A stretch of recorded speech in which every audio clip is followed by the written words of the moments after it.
I remember being in Chicago and walking around, you know, feeling, wow, I'm a Black person. I have African descent. Like my whole life, I was told, oh, you're not this enough or this enough or this enough. Or, there's a lot of that bullshit. And, you know, I, it's an identity.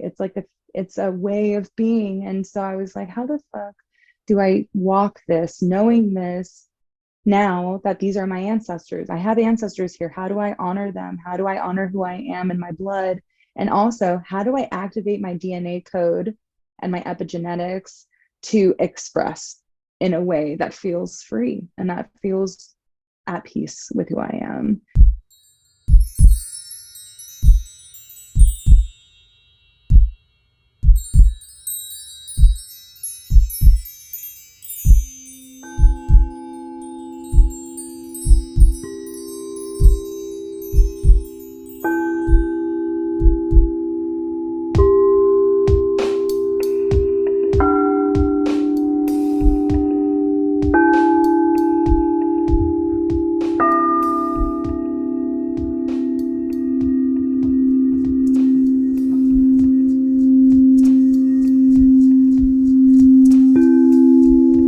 Breathe in. 1, 2, 3. Peace, and welcome to the Tailored Healing Collective podcast. This is a space for, but never limited to, people of color for discussing sacred plant medicine, pregnancy, parenthood, and more. There's such a stigma on who can open the floor for conversation on these topics that are viewed as taboo or even inappropriate. This fact alone has made so many become fearful of the very thing that could help us rebuild families, create our own businesses, and most importantly, trust our role in this world as future ancestors. So wherever you are, take a cleansing breath and do your best to listen with an open mind, heart, and spirit, and let love lead the way. I'm your host, Taylor. All right, welcome to another episode of the Tailored Healing Collective podcast. I'm here today with Mikaela, and I'll allow her to introduce herself a little bit and talk about the work that she does. It's an introduction that I don't feel that I can give all the honor that it deserves. So I'm going to let her introduce herself. Mikaela? Thank you so much, Taylor. I'm so honored to be here with you, a beautiful baby. My name is Mikaela. I go by Mikaela della Myco. And della Myco means of the mushroom. So pretty much Mikaela of the mushroom these days, because I wouldn't be who I am without the mushroom. My platform is Mama della Myco. And so that name kind of developed out of, my quest like into motherhood and how entheogens and the earth medicines have really been a foundational space for me to be in, as I'm not just mothering like my son, but like mothering myself and mothering my whole life and rooting myself on when other people weren't, and reparenting and all these great, amazing aspects and elements of this mother principle of the universe. And I am currently living here in San Diego, which is occupied Kumeyaay, Luis Sueño, Cahuilla territory. There are many other tribes of which the names I do not know. And so to them, I also give my honor and respect for allowing me to be here. I also was born and raised in Los Angeles. And so that's Tongva territory and Teach territory. And I'm really grateful to also have been born and raised in an environment that was at least tertiary to a lot of Black and Brown people and art and creativity. And honestly, like the grunge of living in the city. And I was born in a suburb that was not inclusive enough. And so I was feeling very like isolated and different, and not just the way that I looked, but the way that I thought. And suburbia is a very spiritually stifling place. And so I kind of clawed myself like tooth and nail out of Christian school and Catholic school, finally getting expelled from Catholic school in the 8th grade because of my drug use and because I was dealing with serious trauma and I was like trying to escape with opiates. So I was addicted to opiates at age 13, and I have had such a really interesting journey and adventure into becoming who I am today. But I'm really grateful that, wow, I found entheogens as a 20-year-old and have never really looked back. I look at my life pre-psychedelics and post. And so, for anyone in the audience that hasn't had experience with entheogens, this is certainly a story that is still unraveling.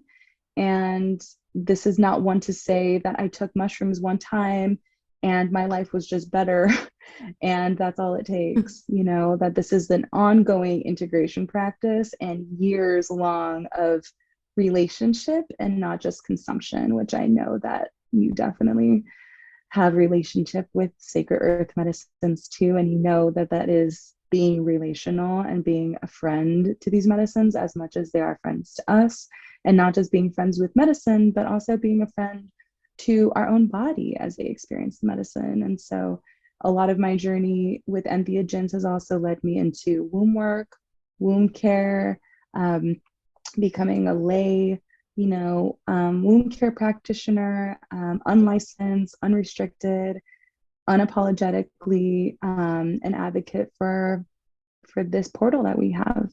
So I'm here to serve in this intersection of entheogens and wound care and the continuum that relates to all things in this world concerning those things. So thank you for allowing me to be here. And I want to give honor and praise to my ancestors for also allowing me to be here as well. Of course. Thank you so much for sharing that. Ever since I found your page, I want to say it was in my first pregnancy, actually, when I first started following your page, and automatically I could see you were a conduit for transformation for not only yourself, but so many people around you. And Instagram is such a place where people come to be something, but you're not being it. You just are it. You embody so many different of these modalities. And I'm curious. So, how did you step into who Mama de la Myco is? How did that come to you? So I'm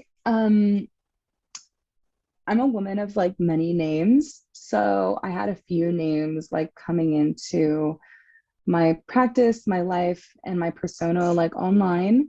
And it kind of started with like AIM. I don't know if y'all remember AOL Instant Yes. Messenger.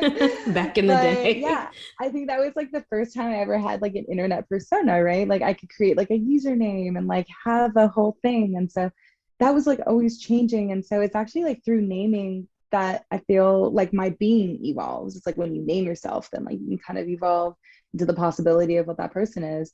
And so up until probably 2019, I was pregnant with my son, and I was still kind of like going through my pregnancy journey and was documenting it. And I thought I was real cute and like, I was doing a lot of birth art, and I've always been a creative. And so my platform was cool. It was like at maybe like 1,000 and change of like mostly like my close friends and people who actually cared about me.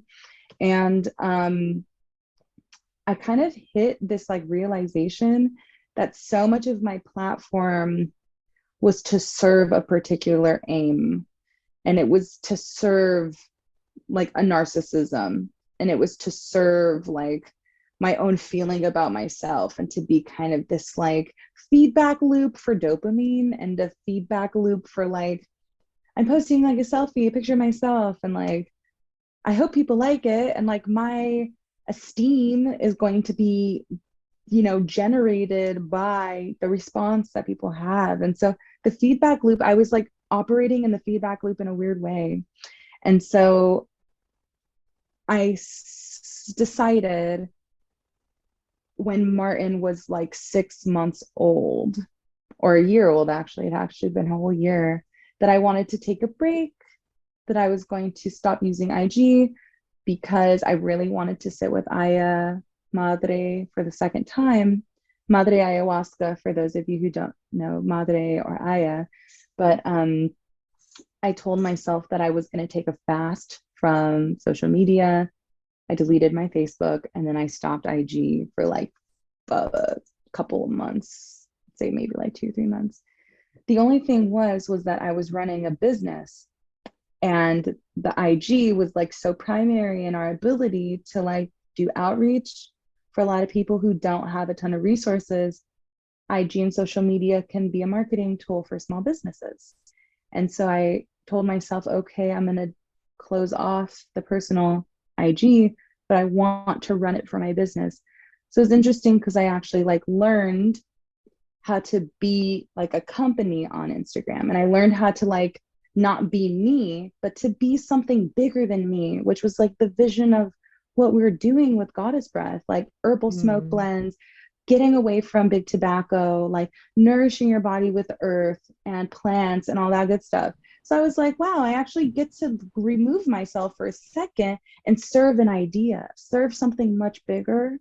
And so when I like got practice doing that, it felt so much better to be there, because I was like, it's not about like me and what I look like. It's about the idea that we're serving.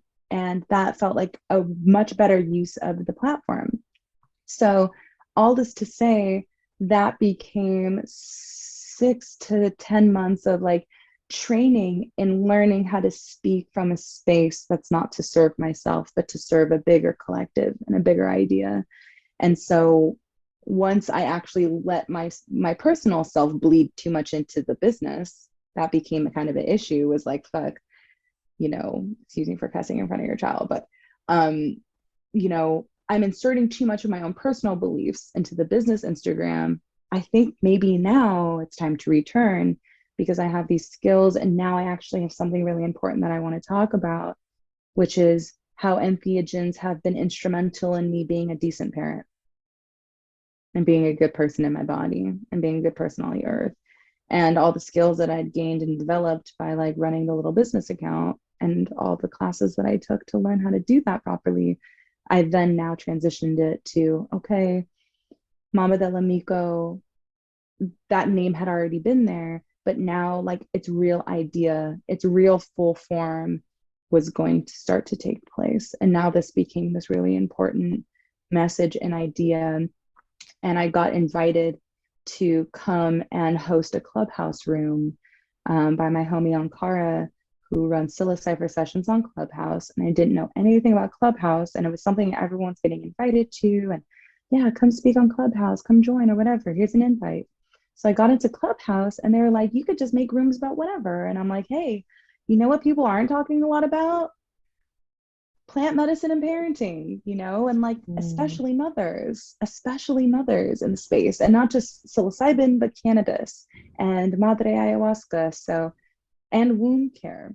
So I built Mushroom Temple last April, and honestly, at about the same time, they both really fed each other in a good way, and the message became really clear that this was a need in the community tremendously. That the need in the community was, we need more education, we need more research, and we need a safe place for us to come learn, connect, discuss, and share ideas.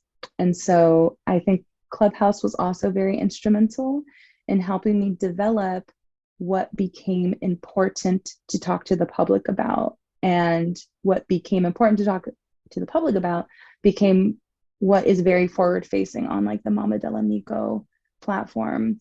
And that's how it really like got birthed, was through like collaboration and like learning certain skills, and then trial and error implementing. And honestly, people like you that are that are pouring themselves as I pour myself. You know what I mean? Like that. Yeah. You share, you like, you comment, you like do all of this reciprocity for all the things that I give to you in reciprocity. And so I'm really grateful for like the kind of community it's created, because now, the platform has allowed me to be on the local news and all these incredible places. And not just because of, just me, who I am, but what the message is. And that's ultimately the most important thing, like conduit for the message. And so Mama Delamico was born out of trying to leverage social media as a conduit for an important message, which is to re-anchor the relationship between motherhood and entheogens in like a really strong, clear way. And we've been able to do that. So thank you for allowing me to express that, and for the audience to be able to allow me to be me and allow me to speak about these things that are kind of scary. Of course. And first, I want to say I celebrate you in this space for who you are and what you have done for this community because it gave me the courage to tell my story because I did not see anyone telling the stories after I had my first experience during my second pregnancy. I had spoken on a podcast or two before about cannabis use, but never about mushrooms Mm, and entheogenic work in general. I had used for a few years before, and I utilized them to help me heal, but never had I thought in pregnancy that I would speak about it. So, coming wow. upon your work, it was life changing for me. And it also lit up this fire that we do need to be having these conversations because there are many people, especially women of color, who I've encountered who they know nothing about it. And the first thing that comes to mind is judgment. Mm, And I want so much to tell people how it can heal them, but that's mm, not a conversation you can just like go straight into. So the content that you're providing is not just beautiful to see, it's also educational. So it can take them from having these first thoughts in their head about what it offers and what it is. And then you mm, provide it in such a way that connects with who we are as women in general, mm, identifying women. And I think that's so important right now in this particular time, especially with everything mm, going on, and especially that you found a way to utilize social media because we all know how it works. And mhm, it can take control of you, but you took control of it. So I really enjoy that mm, about your content. So there's a lot of questions I have for you, but one of the first ones I wanted to ask you is culturally, your background, how did that impact mm. you getting into entheogenic work or just herbalism and plant medicine work in the first place? Yeah, thank you so much for asking about my ancestry because it's been a guiding light and really pivotal in also recognizing like where I was born and like the kind of society that I was born into does not necessarily like make me. And it's like my ancestors made me. And I'm just living in this weird world right now. And so, yeah, to answer your question, the way that my ancestors have like influenced how I've arrived and like sit with plant medicine as and earth medicine too is honestly as recognizing that my ancestors likely took entheogens. I'm not the first. I'm not the first person in my whole bloodline to like ever come in contact with a mushroom. And that is for sure. And I actually think that gives me like a deep sense of like peace and a deep sense of yeah, obviously, because as soon as I ate the mushroom, it was like, welcome home, baby. Like, can we give you a big old hug? Because, you know, it's like she's been looking for me as much as I've been looking for her. And that doesn't come easily, that knowing of your ancestry. And I think a lot of, honestly, like BIPOC people, there's so many gaps in the line, like where do I come from? And like, what tribe am I from? And who were the people before the enslavement and what were they up to and doing? And so I know a good deal about my ancestry now, which me 7 years ago did not know when I first started the mushroom journey. And I actually think that that's part of integration is sitting with the curiosity of your ancestry and letting the mushroom kind of guide you to the breadcrumbs. And so I know my mother, she comes from Southern Italy and they're all folk, like they're focus folk. So they're like land living, subsistence living. They only, harvest what they need. They do light agriculture. They do some animal husbandry there. Real small town, like 2,000 people, cobblestone street energy, like green rolling hills energy, vineyards, drinking the wine they made, taking the olive oil they made. So it's cool to come from that because I think that's like a place that a lot of people want to get back to is actually having agency in what we call like the means of production is like the things that I make are the things that I take. And the things that I create are the things that sustain me and my community.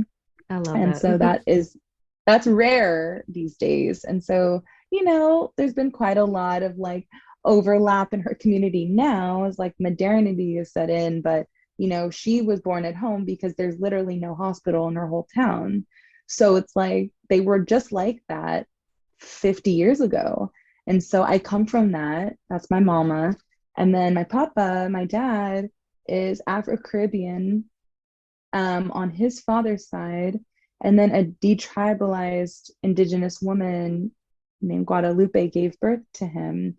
And so when I say detribalized, it's an indigenous woman came into the hospital and gave birth, and then she was taken away from her mom, and then her mom was sent away, and then she was adopted out to somebody. And this actually we didn't actually know she was an indigenous woman for a while, but we knew this story. And what's interesting is that that story is incredibly common among indigenous people, is that indigenous person goes into the hospital or is in some kind of organized system for birthing, and then the child is removed from the family, or the child is removed shortly after the birth or maybe young and adopted out to Europeans.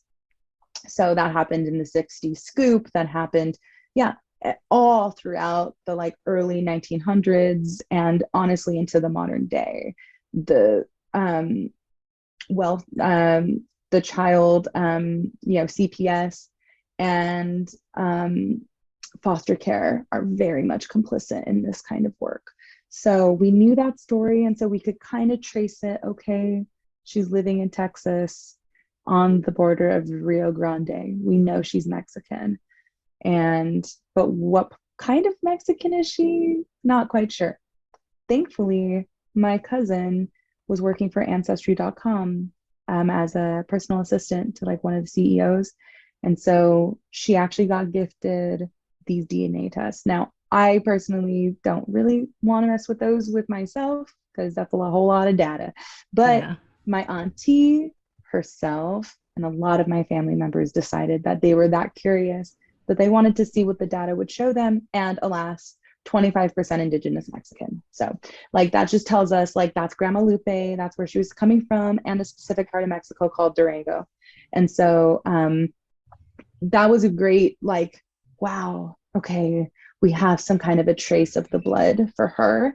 And then what we also discovered was that there is a lot of blood that's similar to what we have on the west coast of Africa, which we could kind of make assumptions about because of Afro-Caribbean, the Dominican Republic, Haiti. These places were very rife with the reception of enslaved Africans. And so we knew if we're from the Caribbean and we're Black, like there's a good chance that we might have also originated in Africa and came over during the transatlantic slave trade. So knowing some of this cultural history was very helpful in kind of guiding me. And I remember being in Chicago and walking around, feeling, wow, I'm a Black person. I have African descent. Like my whole life, I was told, oh, you're not this enough or this enough or this enough. Or, there's a lot of that bullshit. And, it's an identity. It's like it's a way of being. And so I was like, how the fuck do I walk this, knowing this now that these are my ancestors? I have ancestors here. How do I honor them? How do I honor who I am in my blood? And also, how do I activate my DNA code and my epigenetics to express in a way that feels free and that feels at peace with who I am? And I walked into an African shop. My friend took me, and there was a djembe that was like $20. And I could afford that at the time. And I told the brother who was there, who was also Caribbean and was playing this incredible music. And I was like, yo, this sounds weird, but here's my story. And I kind of don't know what to do with this. what do you think? And, this is an artist, this is a curator of like African wares and wares of like the African diaspora. And like this dude is coming through all kinds of art and had the masks and the drums. And I was like, yo, you're probably the griot. You're the storyteller. You're the artist. I need to consult with. Would you share your energy with me for a moment? I'm coming as a child that I'm just learning where I come from and who I am. And he said, you know, dig into the expression of the people, get in the music, get in the dance, start to embody. And I love that he told me to learn to embody and to not intellectualize this discussion. This is not an intellectual pursuit. This isn't thinking like an African person. This is like feel the life, feel the expression of soul and spirit. And so I bought that drum, and then I went to my friend's house and I ate 3 grams of mushrooms.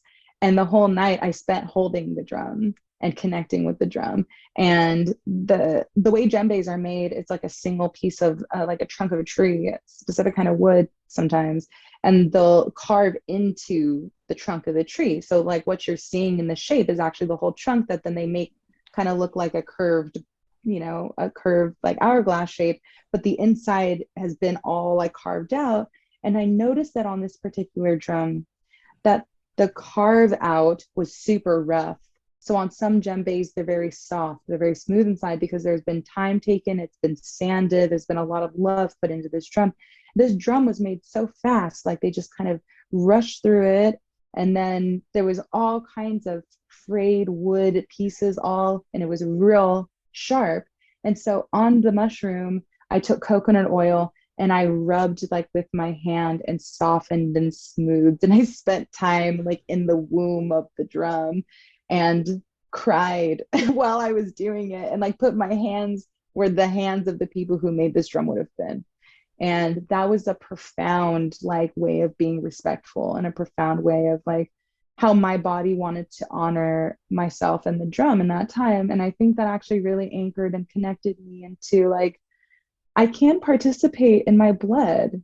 And how do I do that? By embodying very much. And the mushroom was it was like the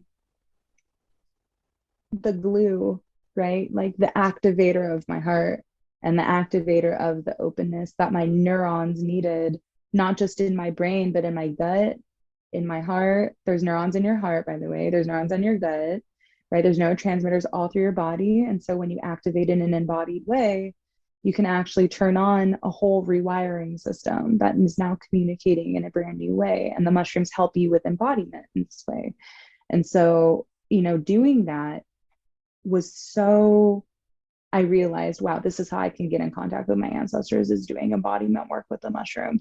And so on the Mexican side of my family, there's a very different tradition for like sitting with mushrooms in this Mexica way, and in the ceremonies of the Azteca and the Mazatec and the Nahuas and the Maya, that I knew that this is also blood within my bones. So I found a teacher and I found someone who's a curandera who is holding sacred mushroom ritual.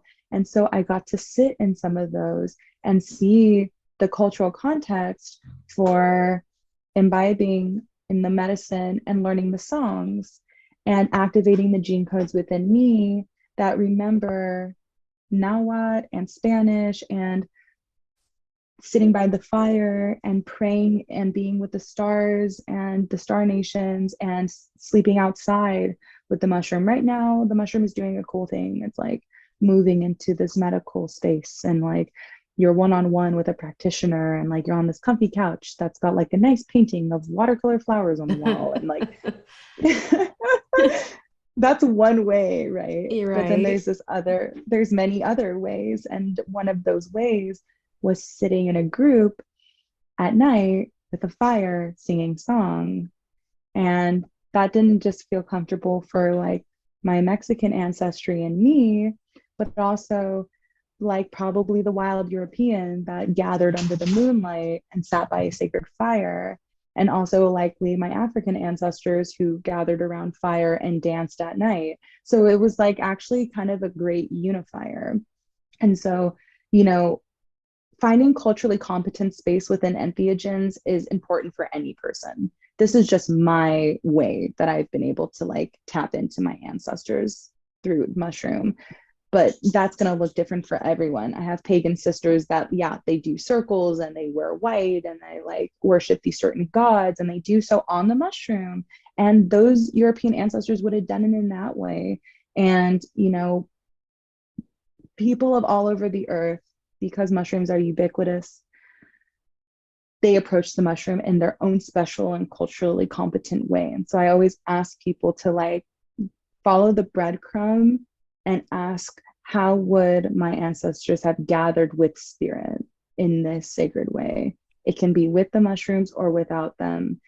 It can just be with you in spirit, but like try to get down to the rudimentary basics, and then that will start to activate your remembering. And so, you know, my ancestry, my blood through somatic like expression kind of led me not to these spaces, but like while I was on the mushroom, the comfort level that I felt in certain places, where I felt safe, where I felt seen, and the people around me looked like me. Mm-hmm. That was how I created like a culturally competent like mushroom experience for myself. Was, yeah, I journeyed with white hippies before. Trust me, like I've been to Venice Beach, like done a bunch of mushrooms and walked the boardwalk and like went to Right. the skate park and like did all that. And I felt sick and I felt nervous and I felt anxious. So I just listened to like where my body was like, nah, this isn't it. Like this doesn't feel right. And then, okay, we're going to journey inside and listen to like Pink Floyd. Like this is cool, but I'm still super nauseous. And Yeah. then I go and like we eat a small meal together before, and we do a land offering, and then we set a sacred fire, and then there's kopal and there's singing, and I'm like, oh, finally, like this is my kind of party. You felt at So home. finally. It sounds like you felt So at home. yeah, I think the mushrooms help people feel at home, but I think as the more you work with them as an individual and not like be quote unquote guided, you start to guide yourself into like what spaces and places feel at home. People can sit with entheogens and then meet psychedelic community and not feel at home. And it's like also kind of a wandering to find your psychedelic people.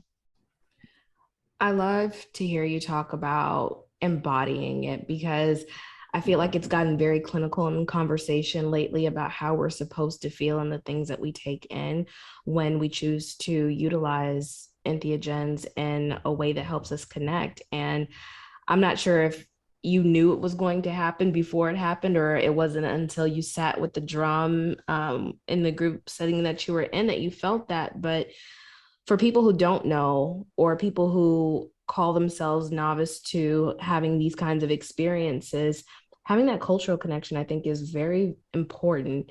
And especially for people who are removed from it, because there are a lot of people, at least in the United States, who do not know their cultural background. Mm. So if we are, like, I too have journeyed with white hippies before, and the experience is completely different. It's not, Mm-hmm. it doesn't feel wrong. It just feels different. And the connection that I've had with myself, like the things that I've tapped into, I did not know were there. The Mm. ancestors that I had that I've never heard about in my family before were around me. So I'm like, okay, you guys have been here the whole time, but I didn't know you were. So to hear that part of your story, I think that's something I don't necessarily see you share all the time. At least not that much in depth. So thank you for bringing that to the conversation for sure, because though this is a space for everyone to listen, a lot of the new audience that I have are in the BIPOC community. And I think that they need to hear Mm. things like this, because they're striving to connect. But, you know, with new age spirituality coming into play a lot, you know, people tell you you need 10 crystals and you need to do all this kind of spell work. And while that is fine, there are still cultural connections that are there for them that can help them tap into their heart Mm. center. Like you were saying, Mm. it's an emotional tool to work with. So thank you for sharing that. Absolutely. Thank you. Thank you for sharing that. And I've been asked to speak on entheogens a lot. And it's wild to me that in like the 2 years that I've been really out and doing podcasting and lectures, that you're only the second Black podcaster I've ever spoken to about this. Wow. And it's showing me so much that there's also so much relearning that the BIPOC community has to undergo in order to really embrace and accept. And there's so many more stories. I mean, it's been like, yeah, microdosing mom, blah, blah, blah. But like now it's like Black microdosing mom, blah, blah, blah. Like now people are wanting to hear about Black moms microdosing and like that being trendy. Like I'm pretty sure, I think like Essence magazine is going to interview me now. And I was like, okay, like now the Black folks are ready to talk about this. But I don't even want to like, it's frustrating that also the trope of the microdosing mom is like now that's what's getting articulated when mushrooms are ancestral to the African continent. And acacia and DMT and blue lotus and all of these other sacred earth medicines, chamomile, you know, being a sacred earth medicine, like we all have a rich ancient history in Africa.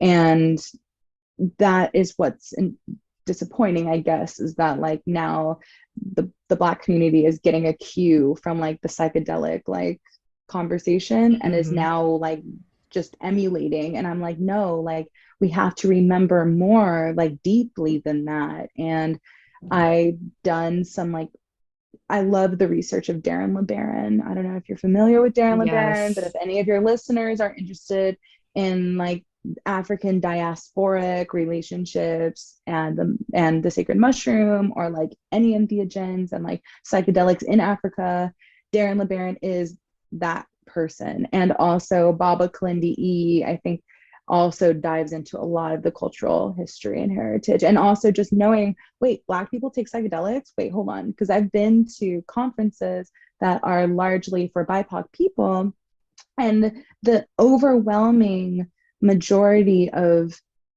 the things that people say when they first started taking mushrooms as a Black person was, well, I just thought it was white people thing. That's like the first thing they always say. Oh, I just thought it was white people thing. And that is the legacy of the hippie revolution. That's what has been left over as the cultural marker of entheogens in the United States. And people have this incredible forgetting that, nah, it's actually your birthright. You've actually been working with entheogens as a Black person, probably. And we have to remember who we are. And I've been kind of diving into my Kemetic, you know, Neteru and the Orisha and like the African pantheons and the Egyptian pantheons for many, many years. I got hieroglyphs all over me. And like, I've always been interested in the Meneneche or like hieroglyph since I was maybe like 6 or 7 years old. I got my first hieroglyph book and learned how to write my name in hieroglyph, like those old, like little cheesy books that you can get and learn your hieroglyph name or whatever. So my interest has always been in that place because it's so fascinating, the richness of the knowledge. And of course, also the ancient Maya as well. I mean, like we're talking parallel cultures here and also parallel to Atlantis as well. But like, I'm not going to get on all that and like Mu and like Muria and all that ancient ancestry stuff. But, you know, the ancient ones, like the way, you know, the way back ones that like we are just figuring the blueprints out now. So, you know, in ancient Chem, right, there's Meneneche, which is the hieroglyph system. There is a term for the underworld. That's the Amenta or the halls of Amenti. This is the underworld where like your heart is weighed. It's basically kind of also a allegory, right, for like life on earth and like the ascension process and how ascension occurs after death. And the hieroglyph for Amenta or Amenti is the shape of a mushroom. I shit you not. And so it's just like, dude, the writing's on the wall, literally. So just remembering that part. And, you know, there is such a stigma right now. And that's cool because with people like you and I, like we are very much bridge building here and amazing organizations like the Ancestor Project that has really anchored in not just the education, but the ongoing integration care that's necessary to be culturally competent and to celebrate our DNA and who we are and the uniqueness of our experience. I think for a psychedelic integration coach that's coming out of a large organization, they're not going to actually have the historical awareness that the enslavement directly into North America, into the cotton fields of the South, was a very different journey than the enslavement of Africans in the Caribbean, and how the sugarcane plantations were fostered. And like, we are all Black people, and yet those journeys are so uniquely different, the ancestors' flavor being so completely different. And yet, like, it can be seen as an umbrella, oh, I'm a Black person, but like the nuance isn't there. So I think within this space, there is such a need to call and activate the people that have knowledge of self, that want to help other people in this space, and be so culturally competent that it's like for every one person to sit, there's one very special person to sit for them. And sometimes that person is yourself because there's no one like you. And for the path of the mother, we don't always have the ability to pay for a therapist or a psychedelic professional.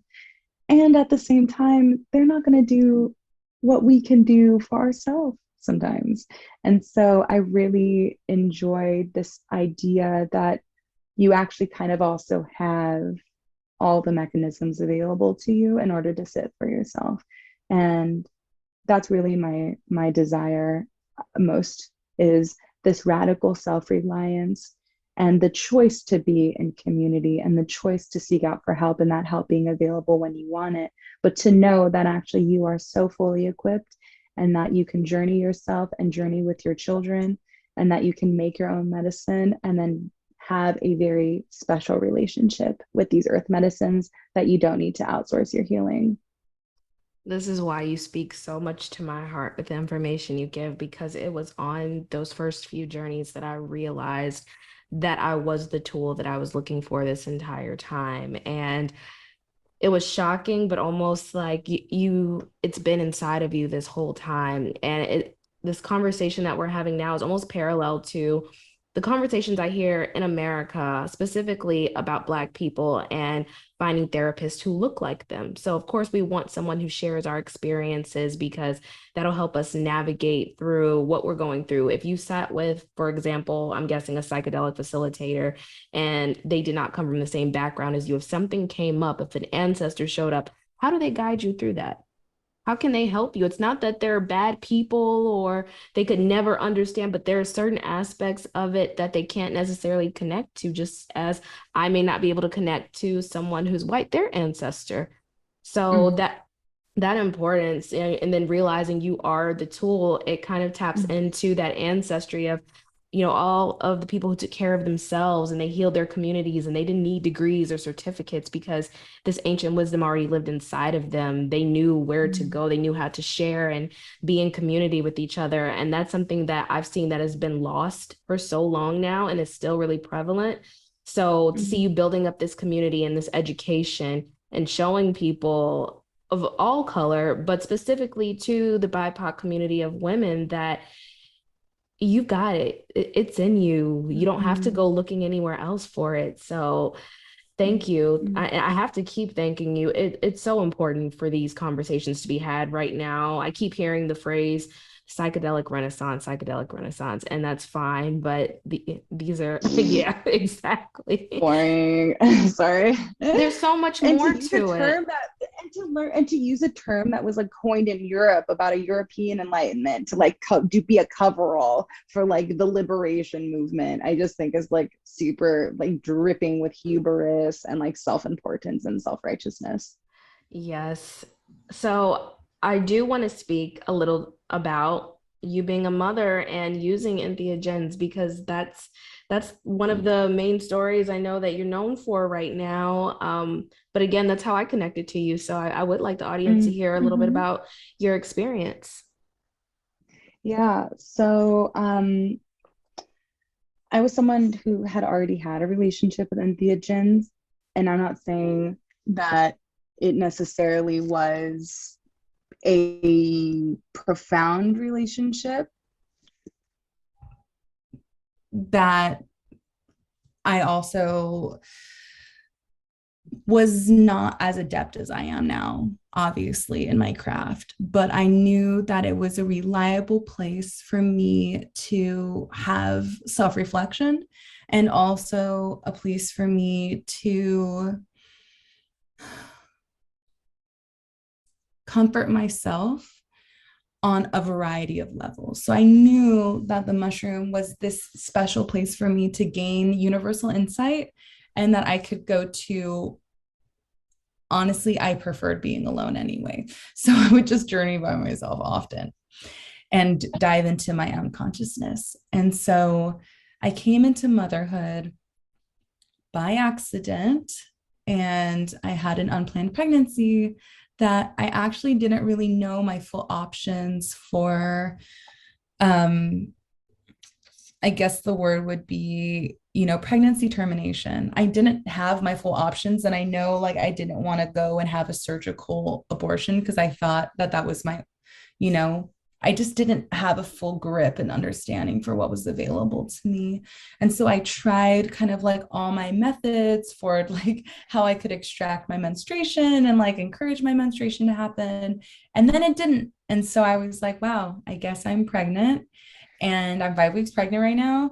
And I told my family, and I was not sure if I wanted to be a mother. And so I think this is a really important part of the story because I don't actually talk about that a lot. I don't actually talk about like the struggle of what it was like feeling not ready. And I actually sometimes, cue in about unplanned pregnancy. So that's an important part. It's like I didn't choose the motherhood journey, the motherhood journey chose me. So I think that's a nice way of saying it, that I had an unplanned pregnancy. And so I I had also been struggling with something. I still had a really challenging relationship with alcohol. And so I felt that maybe if I approached my alcoholism from this lens of, well, sometimes you can't really clear an addiction without having like a supporting habit, right? So I was thinking maybe, what if I could approach my alcoholism with microdosing psilocybin mushrooms and see what that does, and see if I could possibly replace my desire to drink and to be in spaces where I wanted to drink alcohol and microdose instead and see how that kind of shifted. Because in the end of the day, like me wanting to drink was to gain a particular outcome, more comfortable in my skin, less nervous, social lubricant, like, being actually wanting to be here. And the mushroom got me to sit down and evaluate those things from a different perspective. The alcohol was a way to kind of get through and get by, whereas the mushroom could amplify and allow me to ask myself, do I actually want to be here with these people doing this thing? And that was something that alcohol wasn't affording me, the reflective action. And so it actually changed who I wanted to spend time with, what I wanted to be doing, and what I wanted to feel. Did I want to feel like I could just like kind of shut down my central nervous system and become super numb? Because that was me being addicted to morphine at 13, was just numbing out. And so numbing was like a coping mechanism for me. Actually going into feelings was like kind of hard for me. And so the mushroom was like, actually, it's okay to feel, and it's okay to let those feelings express themselves all the way. Pain is actually quite beautiful if you allow pain to live somewhere. And what's on the other side of pain can be laughter or pleasure or more tears. But on the other side of that, there's a release. And so when I was maybe at about 2 months pregnant, I went to go see the abuela, and I had the question of, is psilocybin mushroom safe for pregnancy? That was like my question. And gratefully, I had access to an elder who was part of a community where mushrooms were so deeply ingrained that she had an answer for me, which was, we all have known the mushroom from a very young age, and that most of us begin at 3 years old. And some of us even before that, because our mothers eat the mushroom while they're pregnant with us. My abuela had eaten the mushroom while she was pregnant too. And so that kind of, in a way, gave me this sense of permission, the sense of, I've met her children actually, and they're wonderful people. And she's a wonderful person. And I love the life that she's living. And maybe I can trust her. And so she actually dosed me my first dose as a pregnant person. And I said, wow, an Indigenous elder woman has served me medicine, and I feel safe in my body, and my baby feels safe, and the pregnancy is continuing at a normal rate. So then my thought around maybe microdosing instead of alcohol could potentially hold water.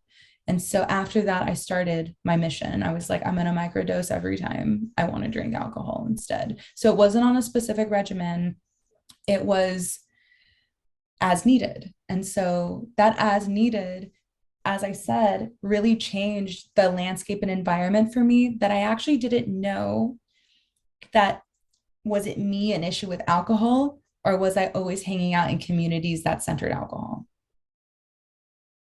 That was part of my problem, was that the communities that I was in a part of, that was their primary focus, and that was the medicine of choice in their community.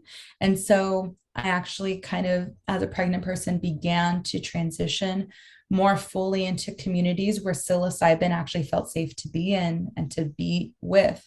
So maybe spending less time with others, but then spending time in more intentional settings, like gathering around a sacred fire, or building a fire for myself and sitting by myself outside, or like maybe joining with a sister under the new moon or the full moon. And like, trust me, I'd already done this stuff, but I thought it was just something I did outside of my regular life. It was like, oh, I just do this like on the weekend. But it became so central. It was like, wait, if I'm going to sit with mushrooms, like I need to listen to what they're telling me I need to be doing. And this is like where they want me to be. So I'm going to just actually make and bring that from the tertiary to the center, and actually center mushrooms and not center alcohol and not center caffeine and not center nicotine, which is the primary right now. We center those things. And so how could I community build and build my life around mushroom, instead of like, I'm someone who I pull mushroom into my life and I just eat the mushroom.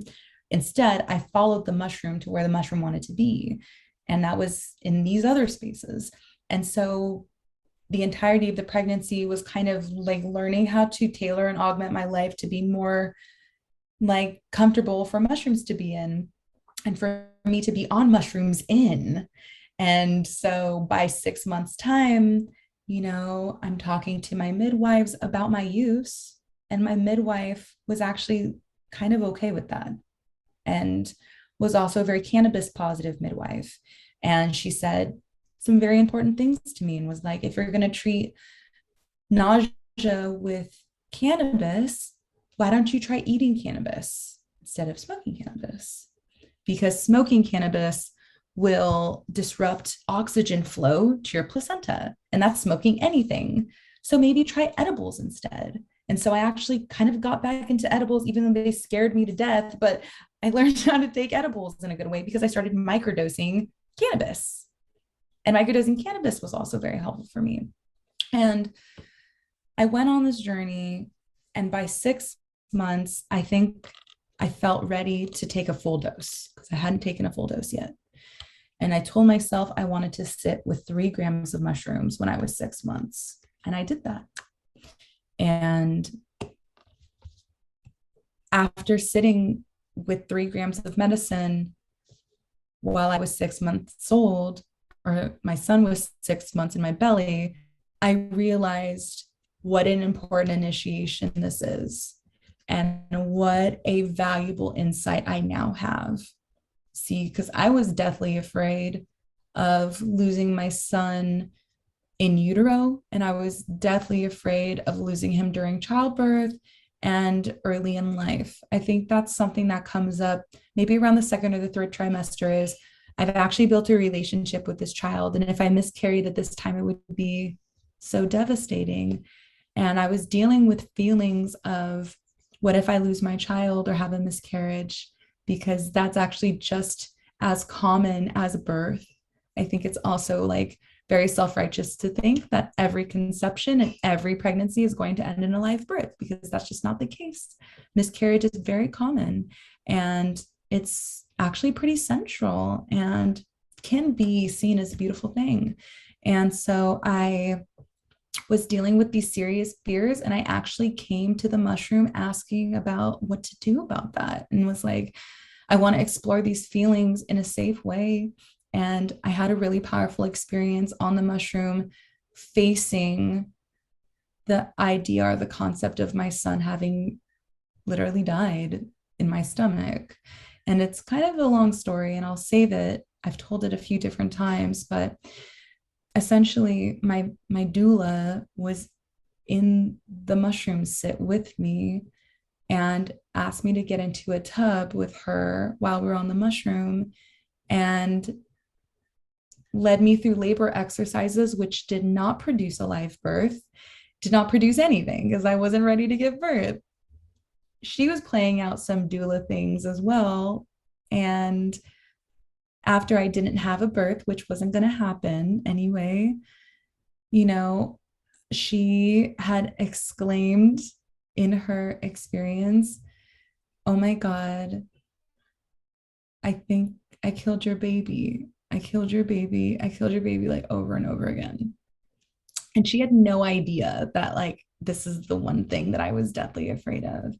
And this is honestly why I really love group ceremonies with people that you really trust and love, because they are actually playing the drama of sometimes your deepest inner fears, and you get to face them in a way that neurologically your brain does not even know the difference, but can have the emotional training and the emotional relief of having experienced something that you don't actually have to physically experience. And so I was faced with the opportunity of what to do, knowing or believing for even those few hours my baby is dead inside of me. And, you know, this is not an easy conversation, and this is not simple in any way, and it's not clean, and it's not polite, and it's messy, but it had a profound impact on the way that I even felt about what was the possibility of miscarrying. And so what I ended up doing was I laid in the bathtub for hours, and I mourned, and I cried, and I forgave her, and I forgave myself. And I literally had the washing away of all the emotional charge that was attached to me having this fear. And I walked out of the tub knowing my baby was alive, and knowing that I didn't have to walk into my birth feeling afraid or feeling anxious that this thing might happen, because I had already resolved it before I got into the birth room. And that is a possibility, and that is a gift that I think any mother who is expecting should be afforded, to face their deepest fear going into the birth space that they don't have to deal with while they're giving birth. While a mother is giving birth, they should only focus on that thing, which is the journey, and the experience of being in a body that's alive and is mammalian. And so if they're able to deal with the emotional and intellectual and even physical trauma that they deal with on the day-to-day leading up to the birth experience, I would suspect that there are going to be and could be much better birth outcomes that could potentiate less birth trauma, less postpartum depression, and better outcomes for early childhood. So that's why I advocate for the righteous use of entheogens during pregnancy, birth, breastfeeding, postpartum, because I was afforded so much grace by the mushroom while I was pregnant when I did that deep dive, that I cannot do anything but thank her for what she gave me, which was to face my deepest fear before going into and carrying it into my birth. Wow. And I connect with that experience so much. Not the entire story, which is a beautiful one, by the way, one that I feel like most people do need to hear. Like you said, it's messy, but it needs to be heard. You know, these are stories that have to be told because we're literally scared to give birth at this day and age. And Mm-hmm. and to know that it makes it a much more powerful experience. I want to say it makes you more connected, and that's one thing that I noticed in my experiences, that I felt more connected to my daughter, and I Mm-hmm. also connected with the idea that even if she was gone and I experienced this loss, that it was still going to be okay, that Yes. everything happened for a reason. But I knew somewhere along the way that that wasn't going to happen, that that greatest fear was going to help me face actually giving birth to her. So Mm, a lot of, yes. they need to hear these stories. Thank But you for allowing me to share it. And also thank you for sharing even a small bit of your story too, because this dance with death and pregnancy and birth, right? We call it like the omateo, like the back to back of the dual systems, like the world and the duality of the world are facing back to back, and everything in between them, from the front of them to the front of the other is what encompasses all the world. And Mama Ayana E says every time a birth happens, like death runs around the table 9 times, because it's like you're in a portal. You're in a portal. And we should be feeling supported in that portal. And we should be feeling that we are equipped emotionally for what happens during that portal. And a lot of times, birth doesn't turn out the way that we think that it's going to. And you don't necessarily need to take the mushroom while you're pregnant in order to face those things and be ready. But I certainly think, and I've come to know that in a postpartum state, that a sense of reflection and a sense of processing that experience, because the birth room is a psychedelic realm in itself. And so, you know, processing the quote unquote a bad birth trip, is also really important, and a piece of integration that, when unmet, can completely develop into what people call postpartum depression. And so, mushrooms, it's not too late if you don't dose while you're pregnant. I also have women that are like, oh, I had a relationship with medicine, but I got pregnant, so I stopped. But now that I'm reading all this stuff, I feel like I missed out because I didn't have mushrooms while I was pregnant because I was too scared. And I'm like, hey, that's okay, because your pregnancy, you were still co-creating with God. Like, it doesn't even, you didn't need it at that yes, time, but you can know that it would have been okay, and that it's never too late to process.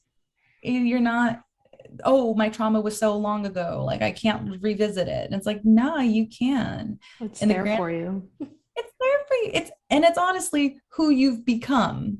So dealing with who you are now is actually processing that happened and addressing those things. So I'm grateful that in the same conversation that we can talk about birth, that we can talk about death.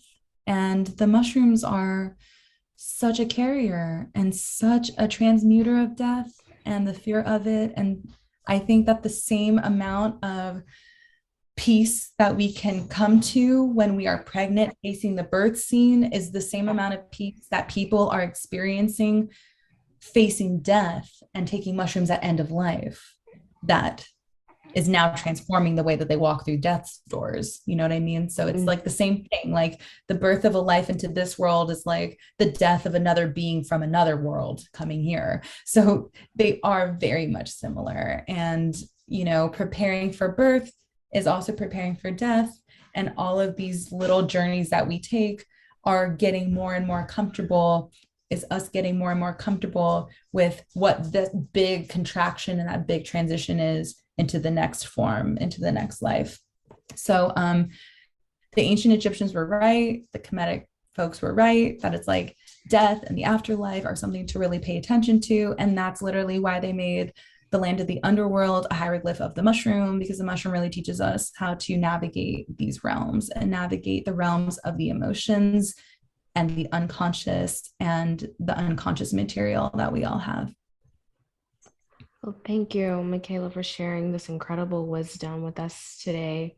And one thing I do want to say is I know that there will be many people who are going to come to you for your wisdom. I'm sure you already know this very soon with it going mainstream right now. I'll just leave it at the mainstream part, but they're going to water this down. All this information you're spitting right now is going to be watered down and they're not ready for it, but they need to hear it. So my hope is that the people who do find you, that they want to know more. They want to know more beyond the basic information they're going to ask you about the safety and about parenting, because it goes so much deeper than that. So again, that's my hope, that even though it will draw a particular audience, that there will be those that will want to seek deeper knowledge into all of this and connecting with that process of death and rebirth and that constant process that's going to happen to all of us over and over again until it's time to transition, like you said. So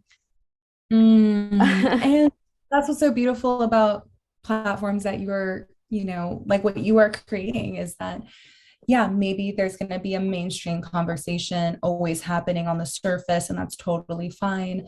And yet there are places where we could be truly real with what we've come to learn from these medicines, and that there are platforms for which, if people feel the call, the breadcrumbs are leading them into like the dark amenta, and to like learn a little bit more, that there is a body of knowledge that has been created by us for us to cradle people as they walk through these realms.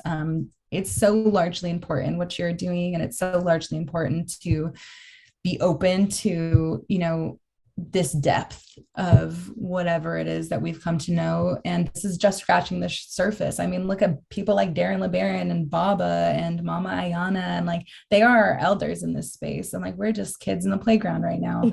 And and they were scratching surfaces, and we're scratching the surfaces of what they knew. So the rabbit hole goes so deep. And what's so beautiful about it is that there's liberation for every person within this. There's liberation for every single human being and every plant and every animal and all the living beings on earth. And so, to just pigeonhole this movement into a consumption situation, it really misses the point. That the point of this all is, at the end of the day, that we are a unified front, that we are a liberation front, here to like unlock the codes of living heaven on earth, period. And we deserve to tip the scales, and we deserve to undo the spells of disconnection that we've been living in for so long. So thank you for being a key. Thank you for being here. Thank you for being a part of it. And really is my honor to serve you in any way. So holler at me, all the listeners, like holler at me. I do my best to get to all of the DMs and like connect with people with education. And so I'm really looking forward to receiving your audience and being in good relationships with you. Thank you. And I will include all of Mikaela's information in the show notes and offerings that she gives. And she gives so much information about womb care and taking back your power. So make sure you all check it out. So until next time, this is the Tailored Healing Collective podcast. Until next time, let love lead the way. Peace.